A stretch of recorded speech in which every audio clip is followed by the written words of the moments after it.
Alright, so here we are today, guys.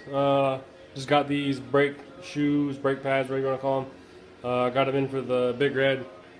And you can check out the tires, they're on there on the back at least. Kind of a quick little sneak peek. I don't want to see, I got them all painted up. They look okay. The paint didn't hold up as good as what I thought it would. And then again, it didn't really cure very good either. So I touched them up. They still look a lot better. New valve stems, threw a little bit of rubber cement on there. That tool that I bought for the valve stems, it worked pretty badass. I really like that, so I'm kind of disappointed I didn't buy one about 10 years ago. But just going to give you guys a quick overview on how to change the brake shoes out real quick. The guy I bought it off of said, oh, you know, the pedal goes to the floor. It doesn't really stop it. The friggin', it needs a new cable. So I was like, oh, okay, I can pick up a cable off eBay for like 15 bucks. And then I came back here and realized that they're fully adjusted out. I don't know if you can see it or not. So anyway, order these off of eBay. I don't know, probably like 12 or 13 bucks. I don't know. They're cheap. They seem okay. As long as you keep them adjusted right and they're not dragging, they should last quite a while. And like I said, they're pretty cheap. I'm probably going to change the front ones as well. Probably order those because I'm waiting on these damn fork seals anyway. That'll be my next video. But anyway, just going to show you guys kind of how I do it or whatever, and hopefully somebody will learn something. I'm just going to jack it up on this side very carefully because it's just resting on that rim because the front forks are off. Throw a jack stand in there and I'll pull that tire off. Alright, so I got this side jacked up. First step, grab you I think a 17 millimeter. I just threw it on my little impact driver. I know they're not on there very tight because I just put them on last night. So I'll zip this tire off and we'll start from there. Alright, so the next step is to take these two screws out that hold the drum on. This one here, this one here. As you can see, someone chewed them up, so I'm probably going to have to drill them out. I'll try them with the big screwdriver first. Maybe I'll try them with the impact screwdriver. But anyway, pull those out. That'll be obviously your next step, and then you should be able to pull the drum off. Alright, so after about, I don't know, 5 or 10 minutes worth of drilling, I drilled them screws off. I don't know why car companies and ATV companies and all these companies put these damn things on there. Sometimes you see them on rotors. Sometimes you see them on these drum style.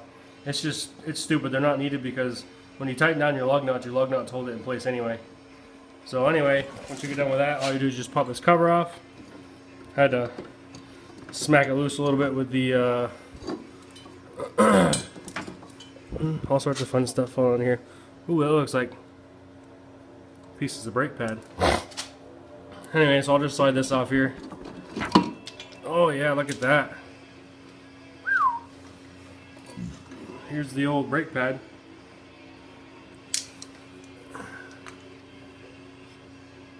And I'm just going to clean these up. I'll just file around them a little bit.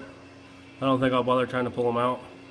That way it'll be a little extra holding so it doesn't have any more slop in it, even though it won't once you tighten these down anyway. And then we'll go ahead and pull those brake pads off. One thing I am going to do is I'm going to spray these adjustments. Spray these with PB Blaster. And maybe clean them up a little bit with a wire brush while I'm working on this other stuff. Alright, so first what I want to do is loosen up these adjustments.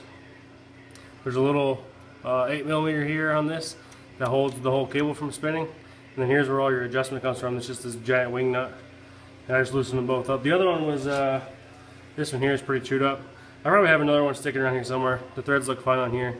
If not, I might just run a tap through this. Can't really see. But here's basically how your brakes work. So you see this piece right here, this little flat piece. Well, you can see it or not.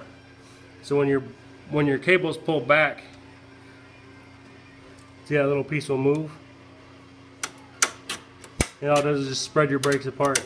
So once you get out of adjustment, you know that for one, either your cable's stretched, which is kind of a little less likely, I guess. That's what I would say.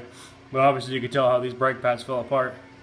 You can tell that's all it was. So what I'll do is I'll pop these brake pads out. There's a spring here on this side holding the two together from here to here, and then the same thing on the other side. Pop them apart, slide them off the shaft, and then I'll clean everything up and I'll slide the new pads on. Alright, so here's your brake shoes, brake pads, whatever you want to call them. Here they are off. All you got is this little hole here, little hole here, there and there. Holds them together. Okay, so here's the new ones. And all you got is a little spot where these two ride. And of course I'll clean that up. And then you got that flat piece that goes in here, and all it does is basically, it kind of works like a Almost looks like this kind of a screwdriver here. See all it does is when the flat part turns, spreads the brakes apart, and then when you pull it back straight, the springs pull it back together. So this side here is just a pivot side, and I'll hold the two up next to each other to make sure they're good. But for now, what I'll end up doing is I'll probably just hit this up with the wire wheel real quick, or the wire brush, and then I'll blow it out real good with the air hose, and just double check this seal back here and everything. It looks like it's pretty good intact, and then I'll clean up the inside of the brake drum, and then we'll put it back together. Alright, so as you can see, I cleaned it up pretty good, got all that dust and stuff out of there. Check this gasket or seal, whatever you want to call it, around. It's in pretty good shape. I would recommend that you do change it. Now what I'll do is you got these little pockets right here. You got one there, and then obviously one above. I'll take just the tiniest little bit of dab of grease, just being very, very careful not to get it all over the pad or the drum. That way it doesn't, you know, kind of screw up your brakes. And then I'll clean up those two studs that I drilled out, or screws I should say, now they're studs. And then we'll slap those new ones back on.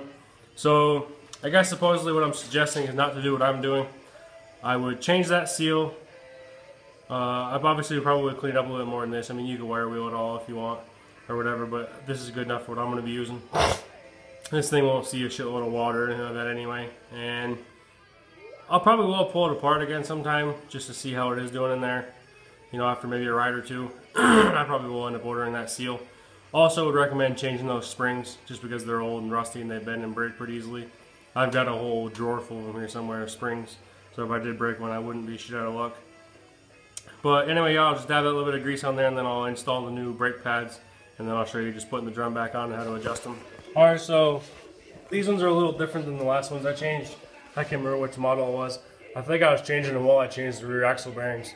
So I had the hub off. It's kind of hard to squeeze this spring in behind the little keeper, in behind the hub and everything. So all I did was I hung the top one. I put the back pad on. Try to see if I can get the focus a little bit. Hung the back pad on, or the top pad on, like sitting like this. And all I did was had the springs hanging. And then I just reached up in here with a pair of needle nose and pulled the spring down into the hole. And same thing over here. Pulled the spring down into the hole. Now all you want to do is make sure you're behind this washer, and then you're even on the flat spot, the part that turns over here. Just make sure that you're nice and even all the way around. See how there's like a lip where you stop? Just make sure they're both sitting on there nice and straight.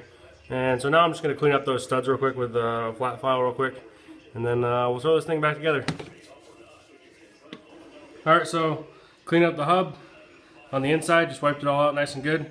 Wiped it down with some good brake cleaner or carb cleaner or whatever. Blew it out with the air hose, slid the new things back on. Everything seems to be moving nice and free. Now what I'm going to do is try to fish and see if I can find another one of these adjusters, or retap the other one, and then I'll slide the tire back on. And then basically all you want to do is tighten these down. Like I think the bottom one here is the foot brake. Because what I'll do is I'll get one where it's good, and I'll just keep spinning it and spinning it, and I'll tighten it a little bit, spin it and tighten it until you hear the brakes start to catch. Then just back them off like a quarter of a turn or so. Just that way they move nice and free. And then as far as any other adjustments, like on your pedal or on your brake handle, that's kind of all up on there on the actual cable itself. So you got a little bit of adjustment there. I think that's just about it. I'm gonna throw this tire back on and go ahead and adjust these brakes back up. I guess that's pretty much all for now. But just to kind of show you, I think it took me about 20 minutes. And the only hiccup was having to drill those two screws out. Other than that, just a little bit of cleaning and throwing new pads on. Like I said, they're cheap. I think I paid like 13 bucks on eBay, so pretty easy, pretty quick, something you could do. And the front one's a little bit more difficult just because you got to pull the axle out and you got to pull the front tire off and then pull the drum apart, but it's the exact same thing. And then you just got your adjustments. Just kind of where you can, where you got moving parts, use a little bit of grease. And just be careful not to get it on your pads, and then just obviously check like your seal here and all that kind of stuff. I'm sure there's a seal on the other one.